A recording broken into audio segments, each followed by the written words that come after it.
नमस्कार दोस्तों, आज हम आपको गीता के 12वें अध्याय का पाठ और महत्तम दोनों सुनाने जा रहे हैं। तो चलिए शुरू करते हैं। अर्जुन बोले, जो अन्याय प्रेमी भक्तजन पूर्वोक्त प्रकार से निरंतर आपके भजन ध्यान में लगे रहते हैं, आप सगुण रूप परमेश्वर को और दूसरे जो केवल अविनाशी सच्चिदानंद निराकार ब्रह्मा को ही अति श्रेष्ठ भाव से भजते हैं, उन दोनों प्रकार के उपासकों में अति उत्तम योग वेत्ता कौन है? भगवान श्री कृष्ण बोले, मुझ में मन को एकाग्र करके निरंतर मेरे भजन ध्यान में लगे हुए जो भक्तजन अतिशय श्रेष्ठ श्रद्धा से युक्त होकर मुझ सगुण परमेश्वर को भजते हैं, वे मुझको योगियों में अति उत्तम योगी मान्य हैं। परंतु जो पुरुष इंद्रियों के समुदाय को भली प्रकार वश में करके मन बुद्धि से परे सर्वव्यापी अकथनीय स्वरूप और सदा एक रस रहने वाले नित्य अचल निराकार अविनाशी सच्चिदानंद ब्रह्म को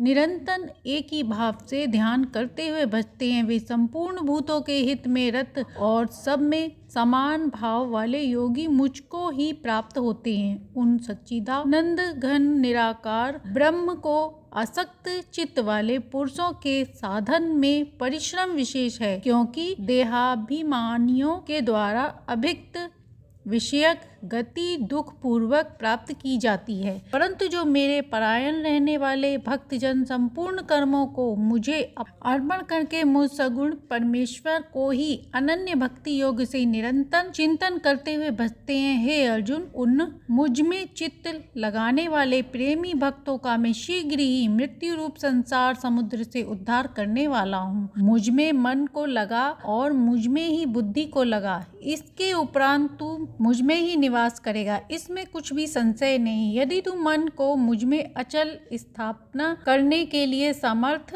नहीं है तो अर्जुन, अभ्यास रूप योग के द्वारा मुझको प्राप्त होने के लिए इच्छा कर। यदि तू उपयुक्त अभ्यास में भी आसक्त है तो केवल मेरे लिए कर्म करने के ही परायण हो जा। इस प्रकार मेरे निमित्त कर्मों को करता हुआ भी मेरी प्राप्ति रूप सिद्धि को प्राप्त होगा।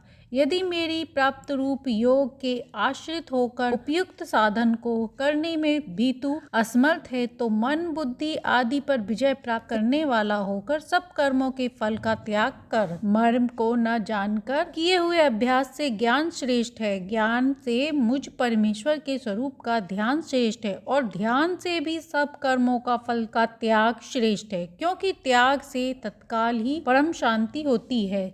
जो पुरुष सब भूतों में द्वेष भाव से रहित, स्वार्थ रहित, सबका प्रेमी और हेतु रहित दयालु है तथा ममता से रहित, अहंकार से रहित, सुख दुखों की प्राप्ति में सम और क्षमावान है, अर्थात अपराध करने वाले को भी अभय देने वाला है, तथा जो योगी निरंतर संतुष्ट है, मन इंद्रियों सहित शरीर को वश में किए हुए है और मुझ में दृढ़ निश्चय वाला है, वह मुझ में अर्पण किए हुए मन बुद्धि वाला मेरा भक्त मुझको प्रिय है। इसमें कोई भी जीव उद्वेग को प्राप्त नहीं होता और जो स्वयं भी किसी जीव से उद्वेग को प्राप्त नहीं होता तथा जो हर्ष अमर्ष भय और उद्वेग से रहित है, वह भक्त मुझको प्रिय है।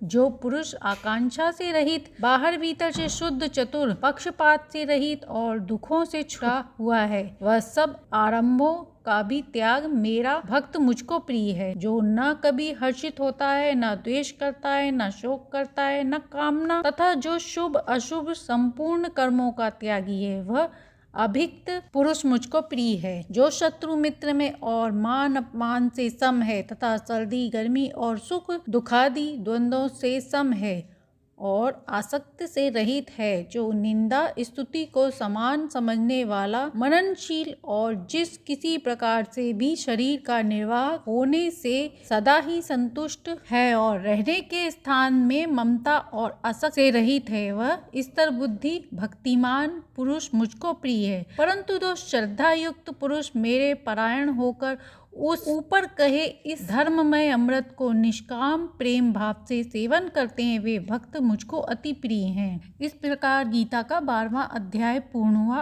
अब सुनते हैं 12वां अध्याय का महत्तम। महादेव जी कहते हैं, पार्वती, दक्षिण दिशा में कोल्हापुर नामक एक नगर था जो सब प्रकार के सुखों का आधार, सिद्ध महात्माओं का निवास तथा सिद्ध प्राप्ति का क्षेत्र है। वह पराशक्त भगवती लक्ष्मी की प्रधान पीठ है। संपूर्ण देवता उसका सेवन करते हैं। वह पुराण प्रसिद्ध तीर्थ, भोग और मोक्ष प्रदान करने वाला है। वहाँ करोड़ों तीर्थ और शिवलिंग है। रुद्र गया भी वहाँ है। वह विशाल नगर लोगों में विख्यात है।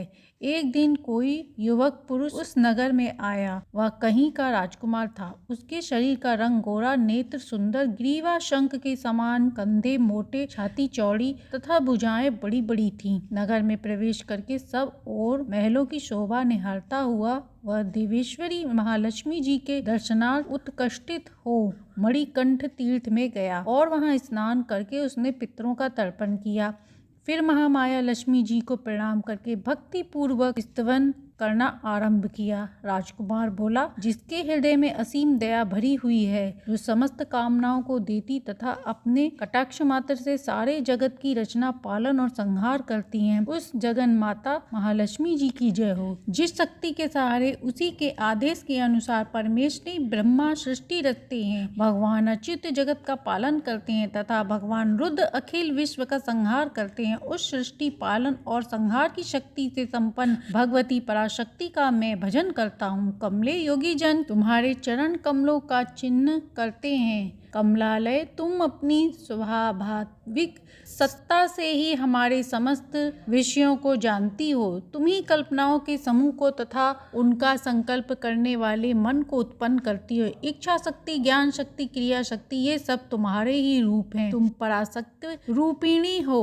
तुम्हारा स्वरूप निष्काम, निर्मल, नित्य, निराकार, निरंजन, अंतरहित, आतंक शून्य, आलंबहीन तथा निरामय है। देवी, तुम्हारी महिमा का वर्णन करने में कौन समर्थ हो सकता है, जो 6 चक्रों का भेदन करके अनंतकरण के 12 स्थानों में विहार करती हैं। अनागत, ध्वनि, बिंदु, नाद और कला, ये जिनके स्वरूप हैं, उस माता लक्ष्मी को मैं प्रणाम करता हूँ। माता, तुम अपने मुख रूपी पूर्ण चंद्रमा से प्रकट होने वाली अमृत राशि को बहाया करती हो। तुम ही परा पश्यंती, मध्यमा और बैखरी नामक वाणी हो। मैं तुम्हें नमस्कार करता हूँ। देवी, तुम जगत की रक्षा के लिए अनेक रूप धारण करती हो। अंबिके, तुम ही ब्राह्मी, वैष्णवी और महेश्वरी शक्ति हो। बराही, महालक्ष्मी, नारसिंह, ऐन्द्री, कुमारी, चंडिका, जगत को पवित्र करने वाली लक्ष्मी, जगन माता सावित्री, चंद्रकला तथा रोहिणी भी तुम ही हो। परमेश्वरी, तुम भक्तों का मनोरथ पूर्ण करने के लिए कल्पलता के समान हो।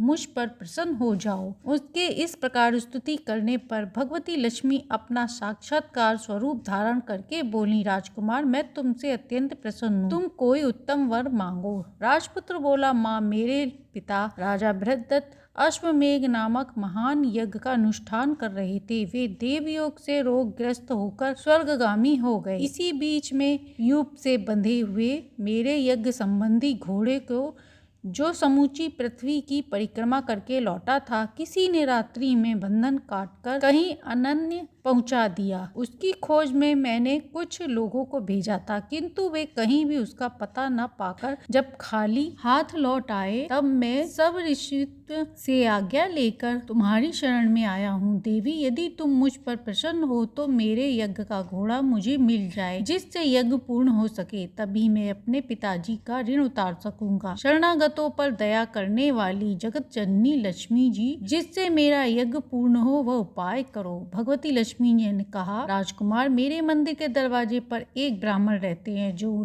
लोगों में सिद्ध समाधि के नाम से विख्यात हैं। वे मेरी आज्ञा से तुम्हारा सब काम पूरा कर देंगे। महालक्ष्मी जी के इस प्रकार कहने पर राजकुमार उस स्थान पर आए जहाँ सिद्ध समाधि रहते थे। उनके चरणों में प्रणाम करके राजकुमार चुपचाप हाथ जोड़कर खड़े हो गए। तब ब्राह्मण ने कहा, तुम्हें माता जी ने यहाँ भेजा है। अच्छा देखो, अब मैं तुम्हारा सारा अभिष्ट कार्य सिद्ध करता हूँ। यूं कहकर मंत्रवेत्ता ब्राह्मण ने सब देवताओं को वहीं खींचा। राजकुमार ने देखा उस समय सब हाथ जोड़कर थर-थर कांपते हुए वहां उपस्थित हो गए। तब उन श्रेष्ठ महाब्राह्मण ने समस्त देवताओं से कहा, देवगण, इस राजकुमार का अश्व जो यज्ञ के लिए निश्चित हो चुका था, रात में देवराज इंद्र ने चुराकर अनन्य पहुंचा दिया है। उसे शीघ्र ले आओ। तब देवताओं ने मुनि के कहने पर यज्ञ का घोड़ा लाकर दे दिया। इसके बाद उन्होंने उन्हें आज्ञा दी। देवताओं का आकर्षण देखकर तथा खोए हुए अश्व को पाकर राजकुमार ने मुनि के चरणों में प्रणाम करके कहा, महर्षि, आपका यह सामर्थ्य आश्चर्यजनक है। आप ही ऐसा कार्य कर सकते हैं, दूसरा कोई नहीं। ब्राह्मण, मेरी प्रार्थना सुनिए। मेरे पिता राजा बृहद्रथ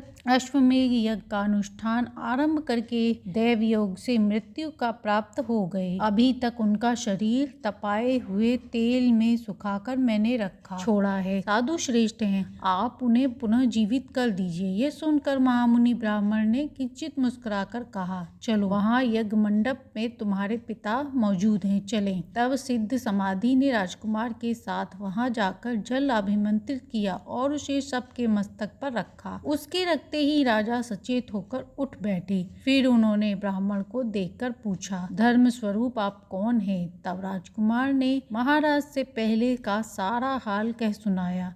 राजा ने अपने को पुनः जीवन दान देने वाले ब्राह्मण को नमस्कार करके पूछा, ब्राह्मण, किस पुण्य से आपको यह अलौकिक शक्ति प्राप्त हुई? उनके यों कहने पर ब्राह्मण ने मधुर वाणी में कहा, राजन, मैं प्रतिदिन आलस्य रहित होकर गीता के 12वें अध्याय का जप करता हूँ। उसी से मुझे यह शक्ति मिली है जिससे तुम्हें जीवन प्राप्त हुआ है। यह सुनकर ब्राह्मणों सहित राजा ने उन महर्षि से गीता के 12वें अध्याय का अध्ययन किया। उनके महत्तम से उनकी सद्गति हो गई। दूसरे जीव भी उनके पाठ से परम मोक्ष को प्राप्त हो चुके हैं। तो ये था गीता के 12वें अध्याय का महत्तम व पाठ। अच्छा लगा हो तो लाइक एंड सब्सक्राइब करें।